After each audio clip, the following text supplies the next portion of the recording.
Hey guys, welcome to another video with me, Coach Matt. Today we're going to be discussing the opening King's Gambit.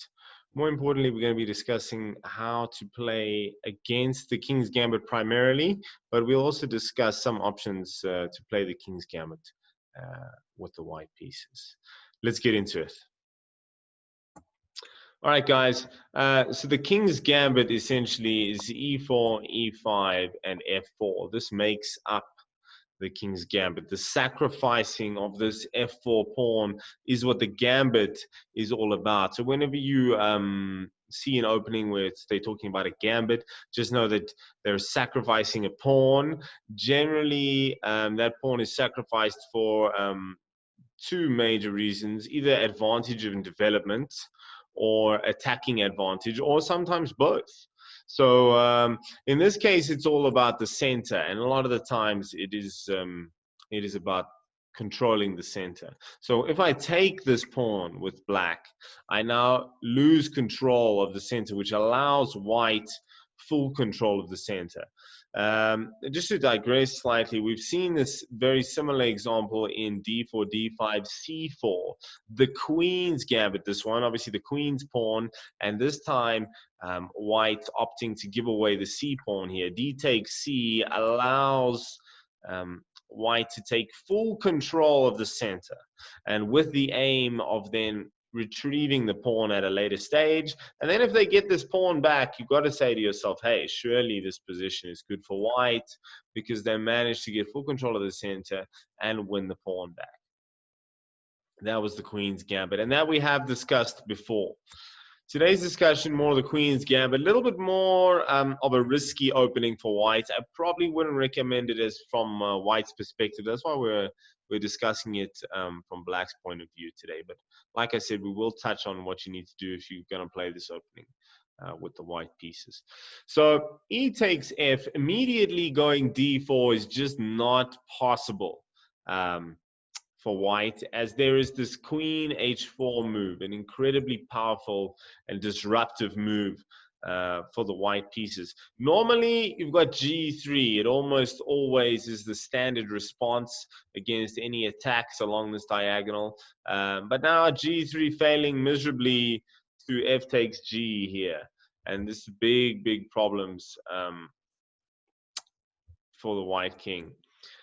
If pawn takes, then simply queen takes h1, and you can really see how this position falling apart for the white pieces. Not good at all. Alternatively, there is this sneaky move knight f3, where white hopes to try and win black's queen. So in the event of like pawn takes pawn, you get the discovered check, which kind of looks cool, but then white has this powerful knight takes h4. So we have looked at something similar before, and then white has this black has g2, which checks the king. And now if knight h4, you take the rook and land a queen at the same time. This is a huge loss, and probably white already in big trouble. It's going to be very difficult for him to try and come back from this position. Okay, so what do we know? Going back to f4, e takes f, you cannot really go d4 with white. There's only one realistically good move for white pieces, and that is knight f3. So knight f3 needs to be played in order to prevent black from going queen h4. And it's not like King's Gambit is not a playable opening. I actually saw it maybe about a month ago at really top level chess. I'm talking the elite chess players, the top 20 in the world. I saw somebody play it. So it's an opening that was very popular many years ago, 20 years ago, the type of thing. And nowadays seen very seldomly, but it's still a playable option. So black has a number of continuations here. The one I'd like to explore with you guys is bishop e7. I find it's very difficult for white to deal with this move. Bishop e7 followed by bishop h4. We're kind of continuing with the plan, and the plan is to disrupt the white king. It's just that simple. So we're going to look to go bishop h4 and basically not allow the white king to castle. And if we can achieve that goal, then I feel like black's always just going to have a slight edge. You know, a slight edge in the opening doesn't mean you're going to win the game by any stretch of the imagination, but it's always nice to get into a good position in the opening. That way you've got that slight advantage going forward into the middle game and so on. So I think you can't really play something like G3 as white in this position. G3 would be with the hope of preventing the bishop to go to H4, because pawn takes, and now this pawn just feels very, very weak. And black got rid of this weak pawn of theirs. This just isn't a good position for white at all.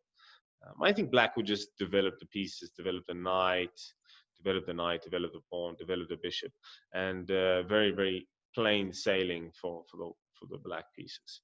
So I think there's only one, bishop c4, which is a decent move. And the idea is to give white this king f1 square, because the last thing you want to do with the king is put it on e2.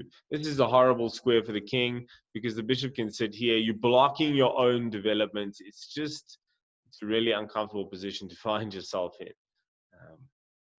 Okay, so bishop c4, sort of a must. Bishop h4. So white can't really accept to take this. I mean, that does not make any sense. Again, and the queen causing trouble here in this position. Very, very scary again for the white pieces. So probably have to go something like king f1, like advertised. You know, the bishop moves, so the king's got a square, and we continue. So here, I think the simplest thing for black to do is actually to pull this bishop back at the right time, maybe even straight away, and then develop the pieces and long castle, because this king is vulnerable here on the king side. So what I like to do is basically just long castle as quickly as possible. So of course you can see there's a number of pieces that black has to develop in order to do that, but it's a pretty good plan, and it's quite easy to achieve actually. So let's go knight c6 just because we can. It's a good developing move. We don't have to worry about this just yet. d4 seems like a good move for white. One of the major things about giving up this in this pawn is that they get the central control, and then aiming to do this.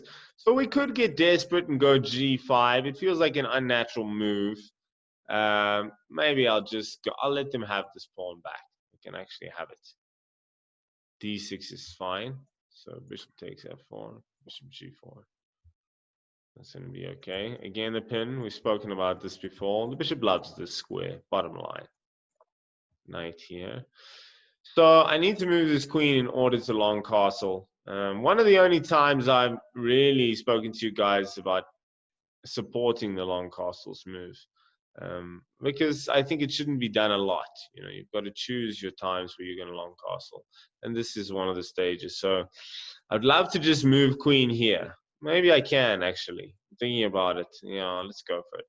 Reason I was skeptical is because I'm a bit worried about knight takes. You know, even though I know this position really well, it's still important to analyze it as we go. You know, you don't want to just make rush moves or just do things quickly. I'm always talking about slow and steady on the board.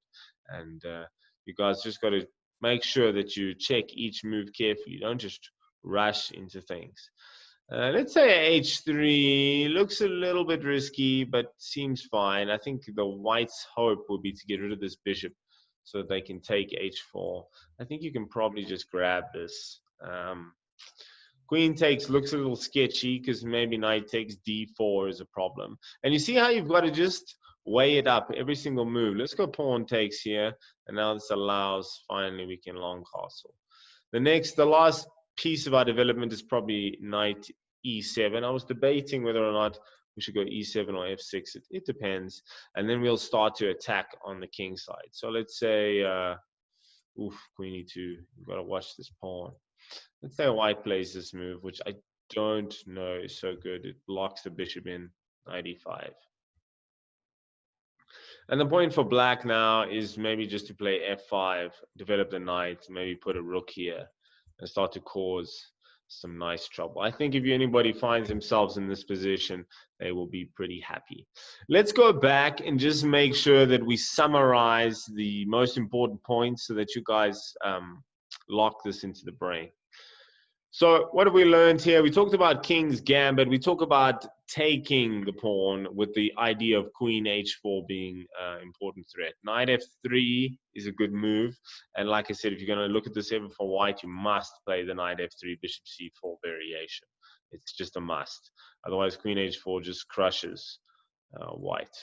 So Bishop E7, focusing on this. Again, Bishop C4, very important. Otherwise, really tough spot. Again, knight after Bishop check, there's not really the option to play G3. Pawn takes pawn, just feels like black just gets too much of an advantage.